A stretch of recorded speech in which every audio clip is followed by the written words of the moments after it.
Video کو like کر کے آگے شیئر ضرور کر دینا۔ دنیا میں جتنی قوموں نے ترقی کی ہے اس کی سب سے بنیادی وجہ محبت رسول ہے، عشق رسول ہے۔ میرے پیارے آقا صلی اللہ علیہ وسلم کے پیارے دیوانوں اور صحابہ کرام کو اس کا احساس تھا۔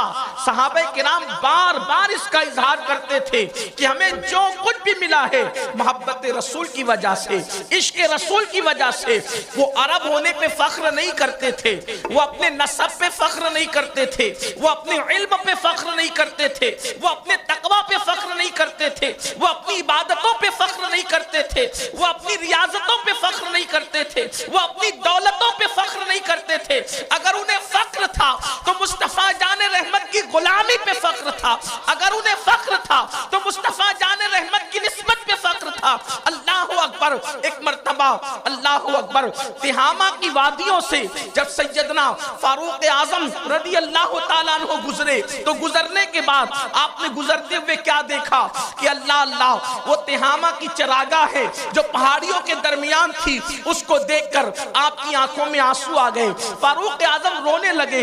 روتے ہوئے لوگوں نے پوچھا امیر المومنین تہامہ کی وادیوں کو دیکھ کر رونے کی وجہ کیا ہے؟ تو فاروق اعظم فرماتے ہیں کہ مجھے اپنا وہ دور یاد آ گیا ہے، اپنا ماضی کا زمانہ یاد آ گیا ہے۔ اللہ اکبر۔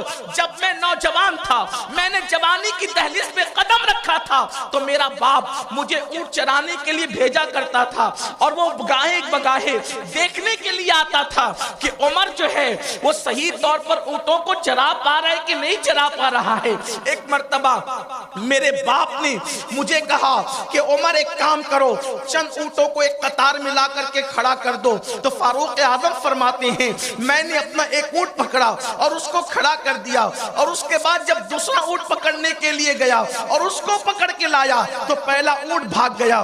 پہلے کو پکڑتا ہوں تو دوسرا بھاگ جاتا ہے، دوسرے کو پکڑتا ہوں تو پہلا بھاگ جاتا ہے۔ میرے باپ نے میرے سینے پہ مکہ مارا اور کہا خطاب کے بیٹے تیرے اندر اتنی صلاحیت نہیں ہے کہ تو دو اونٹوں کو ایک قطار میں کھڑا کر سکے۔ فاروق اعظم کہتے ہیں رونا اسی پہ آ رہا ہے جب تک مصطفیٰ جان رحمت کی نسبت نہیں ملی تھی عمر دو اونٹوں کو ایک قطار میں کھڑا نہیں کر سکتا تھا۔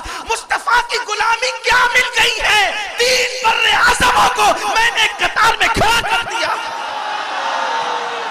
دنیا کی کامیابی کا راز مصطفیٰ جان رحمت کی نسبت ہے، حضور علیہ السلام کی محبت ہے۔ ذلیل چیزوں کو بھی اگر مصطفیٰ جان رحمت کی نسبت مل جائے پھر وہ ذلیل نہیں رہتی، وہ عزت دار ہو جایا کرتی ہے۔ اللہ اکبر۔ میرے پیارے آقا علیہ الصلوۃ والتسلیم کے پیارے دیوانوں دیکھو انسان کی جوتیاں جو ہے آخر چمڑے ہی کی تو بنتی ہے۔ اللہ اللہ کسی بھی انسان کی جوتی مسجد کے باہر اتاری جاتی ہے، کسی بھی انسان کے چپل مسجد کے باہر اتارے جاتے ہیں، لیکن قربان چاہے ایک نال ہے جسے نالین مصطفیٰ کہتے ہیں، وہ منبروں پہ لا کے رکھی جاتی ہے۔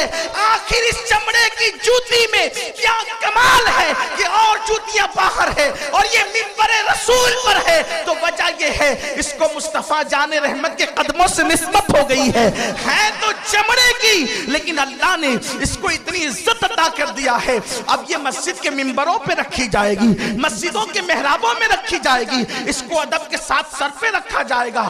اور کسی کی جوتی کو اٹھا کے پھینک دو کوئی حکم نہیں آتا، لیکن فتاوی عالمگیری میں موجود ہے کہ اگر حضور کی نالین کی کوئی توہین کر دے، ہندوستان کے 500 متبحر علماء نے یہ فتویٰ دیا ہے کہ جو نالین رسول کی توہین کرے وہ بھی کافر ہو جاتا ہے، حضور کی نال پاک کی توہین کرے وہ بھی کافر ہو جاتا ہے۔ تو میرے پیارے آقا صلی اللہ علیہ وسلم کے پیارے دیوانوں کل بھی مسلم امہ کو عروج ملا تھا عشق مصطفیٰ کی بنیاد پر، اور آج بھی مسلم امہ کو عروج ملے گا عشق مصطفیٰ کی بنیاد پر۔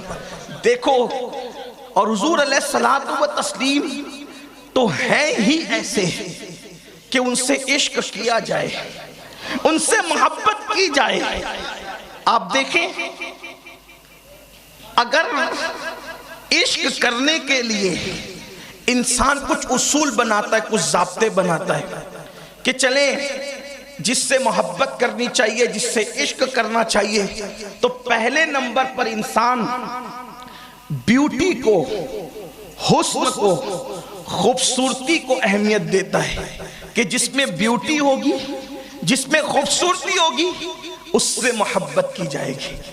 اگر انسان دنیا بھر کے یہ اصول بنا چکے ہیں کہ محبت کسی سے کی جائے تو حسن کی بنیاد پر، اب حسینوں کی دنیا تلاش کیجئے، حسن والوں کی کائنات تلاش کیجئے کہ کائنات میں سب سے زیادہ خوبصورت بنایا کس کو گیا ہے، تو قربان جائیں۔ اگر صرف حسن کی بنیاد پر بھی کسی سے پیار کیا جا سکتا ہے تو پہلا نمبر اگر کسی کا ہے کائنات حسن میں تو آمینہ کے لال اور عبداللہ کے لخت جگر مصطفیٰ جان رحمت صلی اللہ علیہ وآلہ وسلم کا ہے، کیونکہ اللہ نے آپ کو ایسا حسن عطا فرمایا، اللہ نے آپ کو ایسی خوبصورتی عطا فرمائی کہ کائنات میں کسی انسان کو وہ خوبصورتی دی ہی نہیں گئی ہے۔ آئیے ذرا حسن والوں کی خبر لیجئے۔ کہتے ہیں حسن والے مغرور ہوتے ہیں، وہ کسی کے ساتھ اچھا سلوک نہیں کرتے۔ آپ دیکھ لیجئے، اسٹڈی کر لیجئے، اللہ اکبر، مال آتا ہے تو انسان کے پاس غرور آتا ہے، اللہ اکبر، علم آتا ہے تو انسان کے پاس غرور آتا ہے، دولت آتی ہے انسان کے پاس غرور آتا ہے، حسن آتا ہے انسان کے پاس غرور آتا ہے۔ اللہ اللہ، کتنے حسن والے ہیں، حسن کی بنیاد پر لوگوں نے قتل کرائے، حسن کی بنیاد پر لوگوں نے بے ایمان کیا، حسن کی بنیاد پر بھائی کو بھائی سے لڑا دیا، حسن کی بنیاد پر باپ سے بیٹے کو جدا کر دیا، حسن کی بنیاد پر بیٹے کو باپ کا نافرمان بنا دیا، حسن کی بنیاد پر اللہ اکبر بت پرستی تک لے گئے لوگ۔ اللہ اللہ، کیا آپ کو نہیں پتا حضرت آدم علیہ السلام کے دو بیٹوں میں جو اختلاف پیدا ہوا، سگے بھائیوں کے اندر جو پہلی جنگ ہوئی ہے وہ حسن کی بنیاد پر ہوئی ہے، باپ بیٹے کا نافرمان ہوا ہے، حسن کی بنیاد پر ہوا ہے۔ کسی کے حسن کا شیدا ہوا تو باپ کا نافرمان ہوا کہ نہیں بیٹا؟ اس کے بعد آپ دیکھیں اللہ اکبر، پھر اللہ اللہ، ایک دوسرے کا جو قتل ہوا ہے وہ پہلا قتل تو حسن کی بنیاد پر ہوا ہے، تو دنیا نے کہا حسن والوں سے اللہ بچائے، اللہ اکبر، کہ یہ لوگ قاتل بھی ہیں، یہ لوگ ڈائن بھی ہیں، یہ لوگ مغرور بھی ہیں، یہ باپ کے نافرمان بنانے والے ہیں۔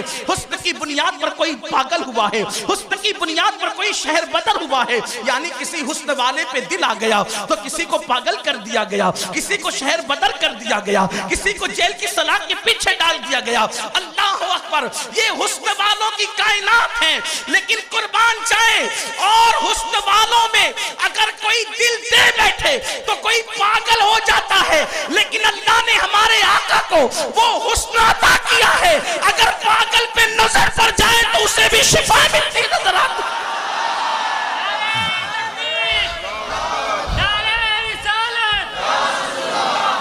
کہتے ہیں حسن والے قاتل ہوتے ہیں، قتل کرواتے ہیں، جیسا کہ تاریخ میں ہے، لیکن میرے آقا کے حسن کی برکتیں یہ ہے کہ صدیوں سے لڑنے والوں کو میرے سرکار نے اپنے حسن کی خیرات دے کر کے آپس میں دوسرے کا بھائی بنا دیا تھا، عقد مواخات قائم فرما دی تھی۔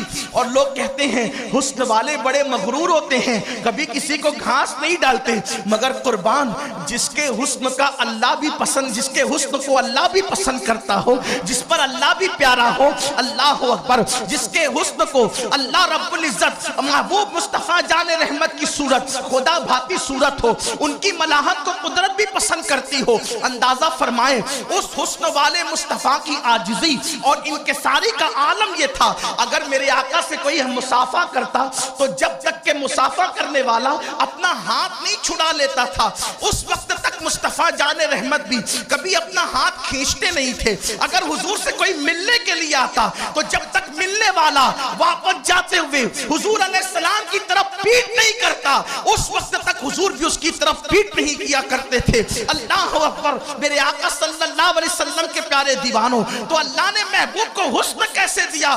اگر اس کا اندازہ کرنا ہو تو ایک بات میں آپ کے سامنے کہہ سکتا ہوں، دیکھو حضرت یوسف کے پاس بھی حسن تھا، مصطفیٰ جان رحمت کے پاس بھی حسن ہے، لیکن جناب یوسف علیہ السلام کا حسن وہ تھا جب آپ چلتے تھے تو گلیاں روشن ہو جاتی تھی. مصطفیٰ جان رحمت چلتے تھے، حضرت یوسف چلے تو گلیاں روشن ہو جائے، اور مصطفیٰ جان رحمت چلے تو لوگوں کے دل منور اور روشن ہو جائے. پھر اس کے بعد دیکھیں، حسن یوسف کو دیکھنے والوں نے دیکھا تو اپنی انگلیاں کاٹ لی. حسن یوسف کو دیکھ کر انگلیاں کٹ گئی، اور میرے نبی کی انگلی کو دیکھ کر چاند کے ٹکڑے ہو گئے.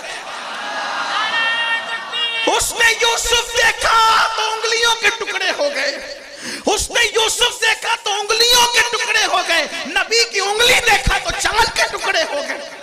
حضور کے حسن کا حال یہ. اور صحابہ فرماتے ہیں ہم نے حضور سے زیادہ کبھی کسی کو خوبصورت نہیں دیکھا. امام اہل سنت فرماتے ہیں حسن تیرا سا نہ دیکھا نہ سنا، حسن تیرا سا نہ دیکھا نہ سنا، کہتے ہیں اگلے زمانے والے. اور جگمگا اٹھی میری گور کی خاک، تیرے قربان چمکنے والے.